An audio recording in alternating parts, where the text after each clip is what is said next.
नमस्कार दोस्तों, स्वागत है हमारे YouTube चैनल ई मित्रा सॉल्यूशन पीके पर। आज मैं आपके लिए लेकर आया हूँ बहुत ही अच्छा वीडियो और आपको कुछ सीखने को भी मिलेगा। राजस्थान स्टेट ओपन स्कूल का फॉर्म कैसे भरें, इसमें क्या क्या डॉक्यूमेंट्स चाहिए और कितने साल के बच्चे इसका फॉर्म भर सकते हैं। तो आप हमारे चैनल को सब्सक्राइब ज़रूर कर लें और लाइक शेयर ज़रूर करें। आज मैं आपको बहुत अच्छी तरीके से बताऊंगा कि इसका फॉर्म कैसे भरा जाता है और इसके लिए क्या क्या डॉक्यूमेंट्स चाहिएंगे आपको। तो सर्वप्रथम मैं बता देता हूं कि 14 साल से जो ऊपर के बच्चे हैं ये फॉर्म भर सकते हैं। 10th और 12th के लिए आप ओपन स्कूल का फॉर्म भर सकते हैं। इसके लिए डॉक्यूमेंट चाहिएंगे आपको। जैसे 10th का फॉर्म भर रहे हैं तो आपको 8th 9th की मार्कशीट चाहिएगी, और 12th का फॉर्म भर रहे हैं तो इसके लिए चाहिएगी आपको 10th की मार्कशीट चाहिएगी, जन्म प्रमाण पत्र चाहिएगा, जाति मूल चाहिएगा। यही डॉक्यूमेंट्स आपको 10th के लिए चाहिएंगे। सेम डॉक्यूमेंट्स आपका आधार कार्ड चाहिएगा, बैंक की डायरी चाहिएगी। तो और मेन जो चीज़ है आपके लिए, तो आपका जो नोडल केंद्र होना चाहिए कि कौन से नोडल केंद्र पे RSOS का यानी कि एग्ज़ाम सेंटर है इसका, जो एग्ज़ाम का फॉर्म ले रही है। तो सबसे सर्वप्रथम आपको यही पता होना चाहिए कि यहाँ पर आपका नोडल सेंटर कौन सा है। तो आपको मैं हर चीज़ बताने वाला हूँ कि आपके लिए बहुत ही अच्छा होगा ये वीडियो। तो जुड़े रहिए हमारे YouTube चैनल पर और हमारे चैनल को आप सब्सक्राइब कर लीजिए। यदि बेल आइकन नहीं दबा रखा है तो वो भी आप दबा लीजिए। तो आपको मैं बताता हूँ। सर्वप्रथम आपको इसके लिए क्या करना है, आपके पास SSO ID होनी चाहिए। SSO ID को आपको लॉगिन करना है। लॉगिन करके आपको उसको ID पासवर्ड डाल लेने हैं। ID पासवर्ड डाल के आपको उसमें अंदर कैप्चर करना है। कैप्चर करके आपको इसको लॉगिन कर लेना है। लॉगिन होने के बाद आप सर्वप्रथम आपको इसके अंदर एक लोगो खोजना है, जो इसका एक यानी कि लोगो बना रखा है। इस पर आप क्लिक करेंगे ना तो आप उस फॉर्म की मेन साइट पे चले जाएंगे। RSOS एडमिशन, RSOS एडमिशन को आप ओपन कर लेंगे। ओपन करने के बाद आपको सर्वप्रथम क्या करना है, इसके अंदर आपको देखने को मिलेगा राजस्थान स्टेट ओपन स्कूल। इसमें अंदर डैशबोर्ड है, फील्ड लेटेस्ट है, रजिस्ट्रेशन है। तो आपको फील्ड लेटेस्ट पर क्लिक करके आप रजिस्ट्रेशन कर सकते हैं, या रजिस्ट्रेशन पे भी आप क्लिक कर सकते हैं। रजिस्ट्रेशन पे आपको सर्वप्रथम क्लिक करना है। तो आपके लिए सर्वप्रथम ये चीज़ है कि आपके जनाधार में आपका 10th की मार्कशीट के अनुसार नाम वगैरह होना चाहिए। 10th 8th जो भी आपकी मार्कशीट है उसके अनुसार आपका नाम होना चाहिए। तो मैं आपको 12th क्लास का फॉर्म भरना बता रहा हूँ। सबसे पहले आपको इसकी गाइडलाइन को आपको पढ़ लेना है कि ये कितने साल के बच्चे भर सकते हैं, क्या क्या डॉक्यूमेंट चाहिए और कौन कौन से बच्चे हैं। यानी कि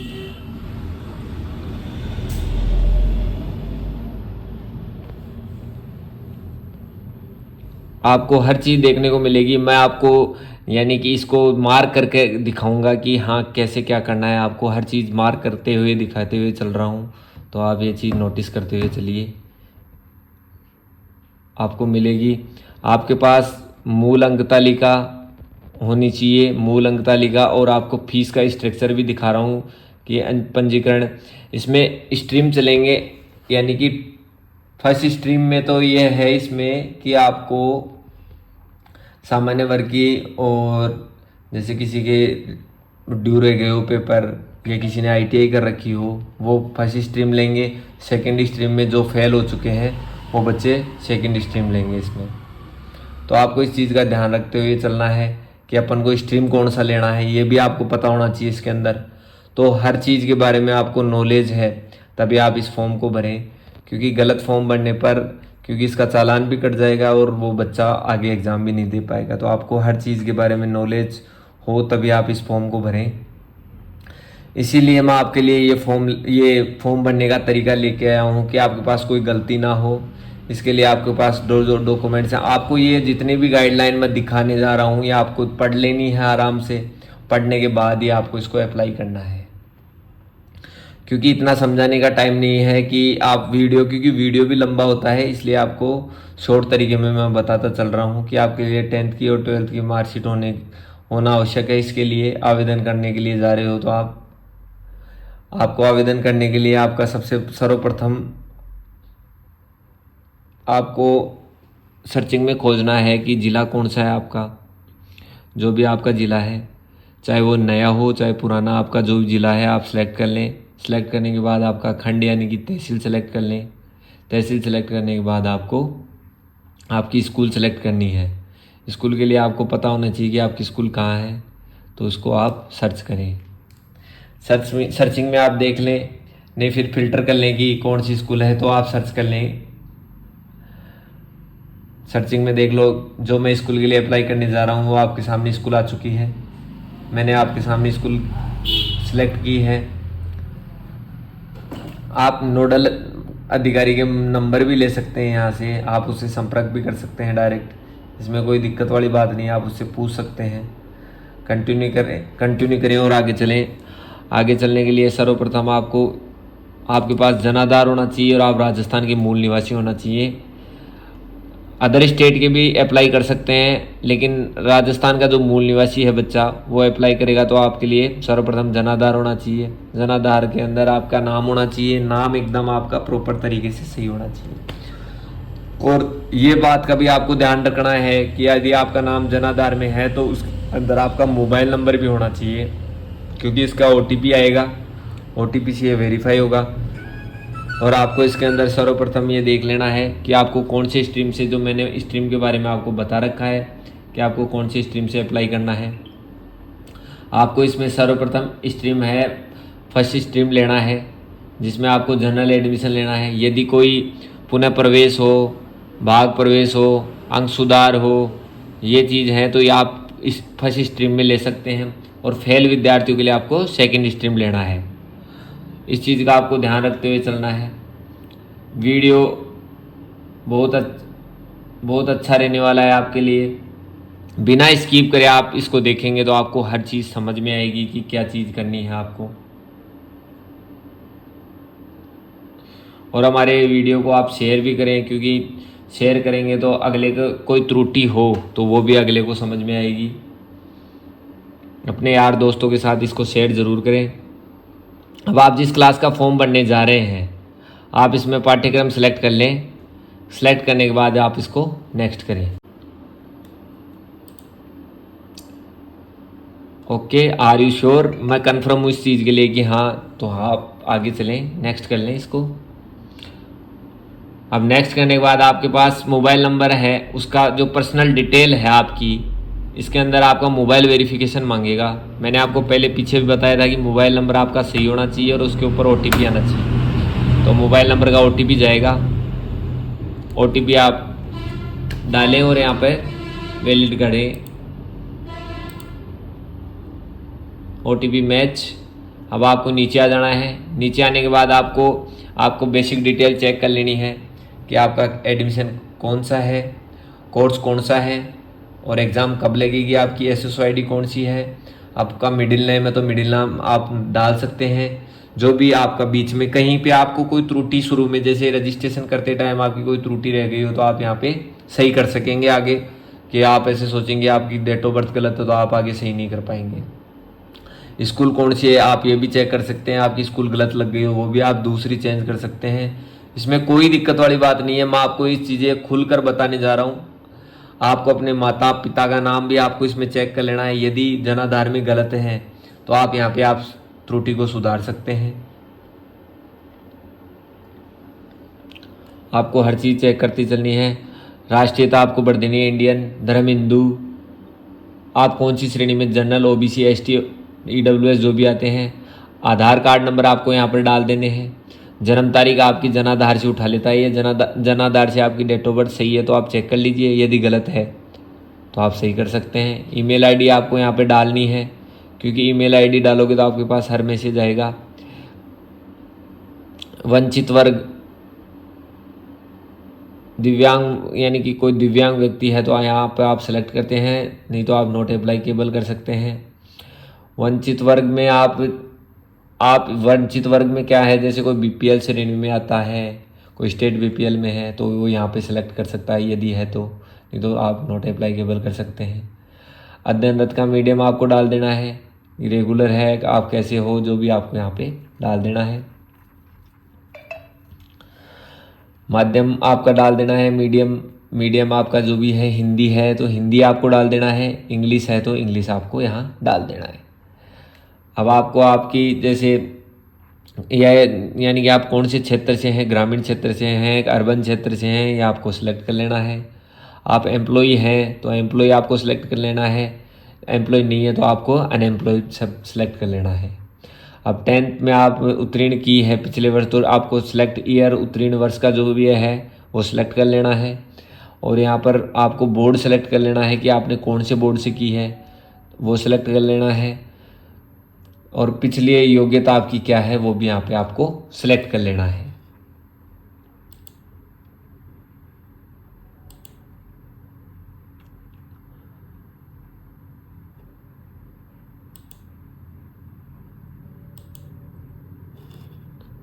सेलेक्ट करने के बाद आपको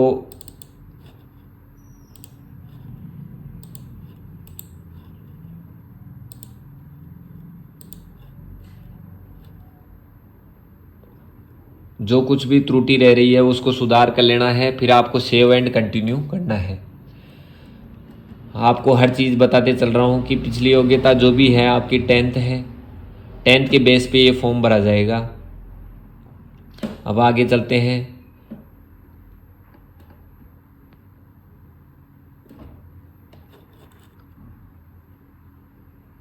आगे चलने के बाद आपको इसमें एड्रेस डाल देना है, जो भी आपका आधार कार्ड में, राशन कार्ड में जो भी एड्रेस है परमानेंट, वो एड्रेस यहाँ पे आपको फिल कर देना है।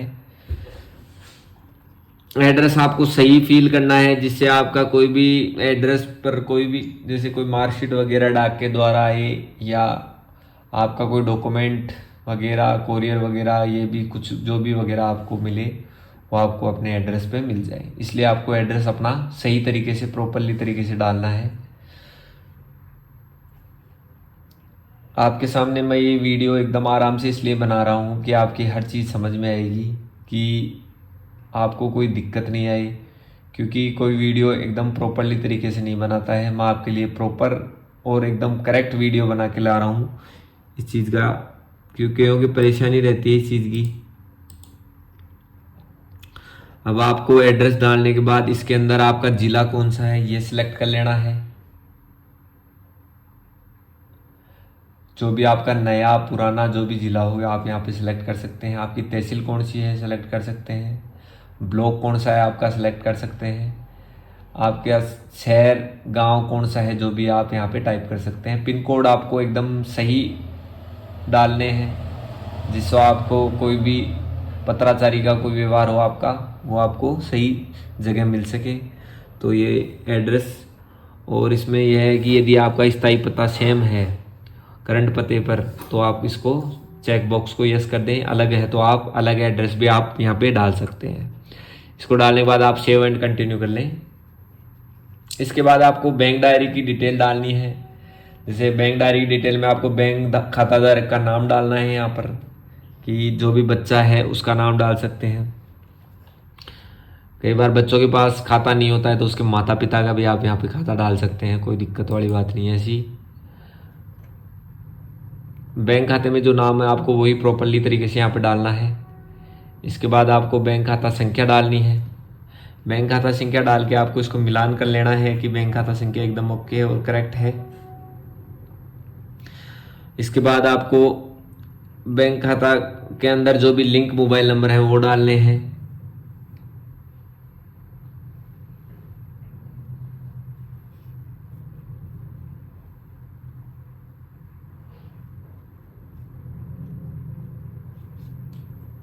मोबाइल नंबर डालने के बाद आपको बैंक कौन सा है ये सिलेक्ट कर लेना है। बैंक सिलेक्ट करने के बाद आपको राज्य का नाम सिलेक्ट कर लेना है कि ये कौन से राज्य का बैंक है। इसके बाद आपको आईएफएससी कोड भी सिलेक्ट कर लेने हैं। आईएफएससी कोड आप टाइप भी कर सकते हैं, जो मैं आपके सामने टाइप करके दिखा रहा हूँ।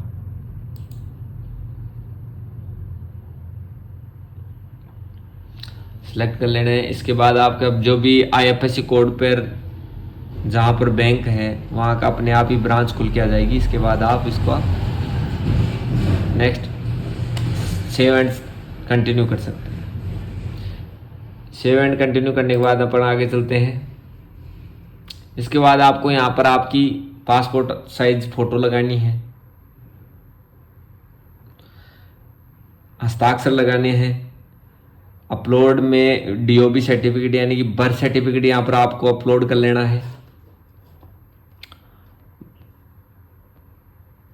बर्थ सर्टिफिकेट अपलोड करने के बाद आपको यहाँ पर अपनी यानी कि पिछले साल कौन सी क्लास की मार्कशीट थी आपके पास, ये आपको यहाँ अपलोड कर देनी है। जाति प्रमाण पत्र आपको यहाँ पर अपलोड कर देना है। और आपको एड्रेस प्रूफ में आपका आधार कार्ड अपलोड कर देना है। ये चीज़ें सब अपलोड करके आपको आगे सेव एंड कंटिन्यू कर देना है। अब आपको यहाँ पर मेन जो चीज़ है कि आपको प्रवेश विषय का विवरण भरना है। यदि आप किसी प्रकार की शिक्षण ई सामग्री किताब पढ़ना पसंद करते हैं, तो यदि आप ई कंटेंट लेना चाहते हैं तो ई कंटेंट भी ले सकते हैं, और बुक्स लेना चाहते हैं तो बुक भी ले सकते हैं। तो सबसे ज़्यादा ई कंटेंट में ऑनलाइन पढ़ाई करनी पड़ेगी, तो आपको ई बुक यानी कि बुक वगैरह सही रहेगी, क्योंकि बुक में क्या है ना कि आप पढ़ सकते हैं आराम से। तो आपको बुक का लेना है। बुक लेकर आपको ये मुख्य संकाय है, ये मुख्य संकाय सबसे ज़्यादा दिक्कत कर रहा है, और अपडेट होने की वजह से साइट में मुख्य संकाय अब आपको सेलेक्ट नहीं करना है। इसके अंदर आपको मुख्य संकाय सेलेक्ट न करके आपको डायरेक्ट ही बुक्स के नाम वगैरह सेलेक्ट कर लेने हैं।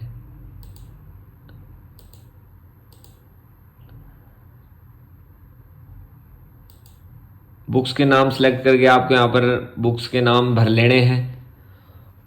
देख लेने हैं कि कौन कौन सी बुक है, आपको जो अच्छी लगती है वो बुक आप यहाँ पे आप ले सकते हैं। इसमें ये भी नहीं है कि, लेकिन आपके नोडल केंद्र पर ये सब्जेक्ट होना ज़रूरी है, ये भी है, थोड़ा सा ये भी आपको ध्यान रखना है। इसके बाद आपको सेव एंड कंटिन्यू कर देना है।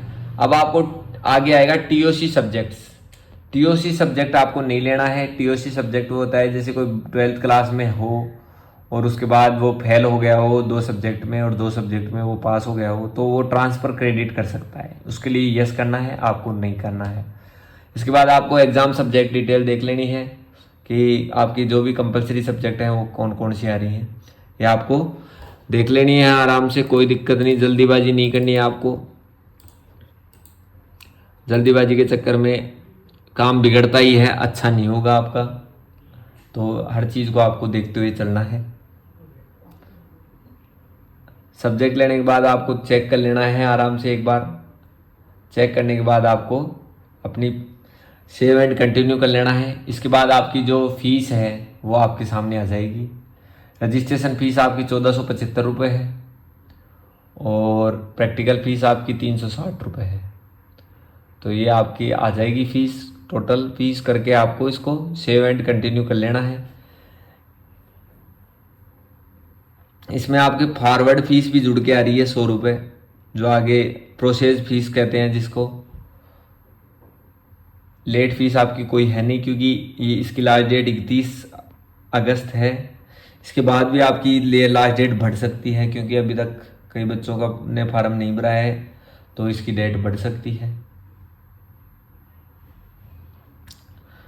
इसका आप अध्ययन कर सकते हैं। इसके आप PDF में देख सकते हैं कि कितनी लास्ट डेट है। लेट फीस में आपके 250 रुपये का कुछ चालान आएगा इसके ऊपर। अब आपको इसके बाद देख लेना है कि आपके कोई त्रुटि वगैरह रह तो नहीं गई है, कोई स्पेलिंग वगैरह नहीं रह गई है। आपके सामने मैंने पूरा कंप्लीट फॉर्म भर के दिखा दिया है, आप इसके अंदर देख लीजिए कोई त्रुटि वगैरह नहीं रह जाए।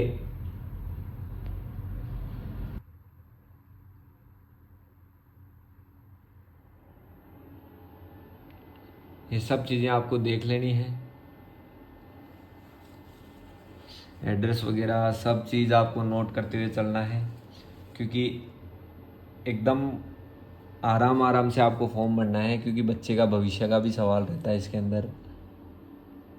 तो सभी से मेरी रिक्वेस्ट है कि आप वीडियो को देख कर ही फॉर्म भरें, क्योंकि आपको इसके अंदर कोड वगैरह सब मिल जाएंगी कि कौन कौन से कोड आप सेलेक्ट कर सकते हैं।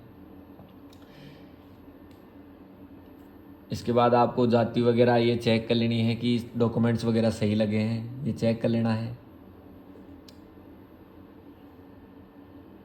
DOB का सर्टिफिकेट चेक कर लेना है कि जन्म प्रमाण पत्र लगा है या नहीं।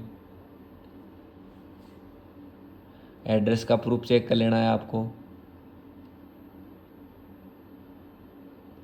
और प्रीवियस की मार्कशीट चेक कर लेनी है आपको। इसके बाद आपको अपनी फ़ीस का स्ट्रक्चर चेक कर लेना है कि कितनी फ़ीस आ रही है टोटल आपकी। इसके बाद आई डिक्लेयर और लो को एंड सबमिट कर देना है आपको।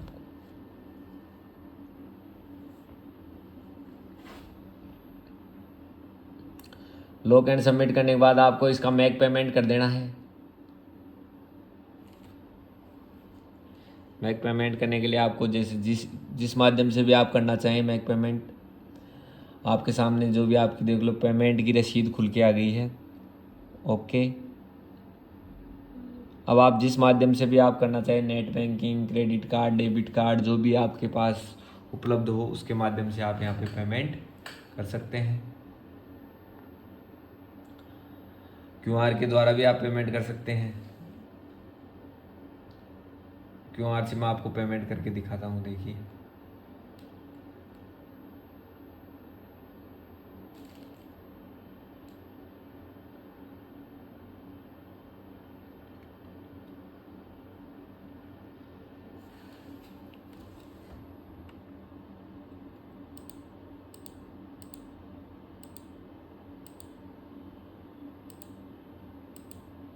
ये देख लीजिए QR का पेमेंट मैंने करके दिखा दिया है आपके सामने, सक्सेसफुल। अब इसका प्रिंट आउट आप स्टूडेंट को ज़रूर दे दें, क्योंकि प्रिंट आउट जमा भी होगा आगे। अब इसके साथ क्या क्या डॉक्यूमेंट्स आपको लगा के देने मैं आपको बता देता हूँ। इसके साथ आपको यदि 12th का फॉर्म आपने भरा है तो 10th की मार्कशीट, जन्म प्रमाण पत्र, जाति मूल, आधार कार्ड, जनाधार कार्ड, आपकी जैसे ये वगैरह जीमेल आईडी वगैरह, ये सब इसमें सबमिट होके आ जाएगी। ये वगैरह कुछ भी आपको जमा नहीं कराना है, इसके साथ में डॉक्यूमेंट्स आपको यहाँ पे सबमिट करा देने हैं। और आपको अपने नोडल केंद्र पर जहाँ पे भी आपका जो केंद्र है, जहाँ पे भी आपने सेलेक्ट किया है, वहाँ पे आपको इसको जाके सबमिट करवाना है। और आपको इसका प्रिंट ले लेना है। प्रिंट लेने के लिए आपको इसके डैशबोर्ड पे आना पड़ेगा। डैशबोर्ड पे आके आपको इसका प्रिंट ले लेना है, क्योंकि यहाँ पे प्रिंट का ऑप्शन नहीं दिखाएगा ये।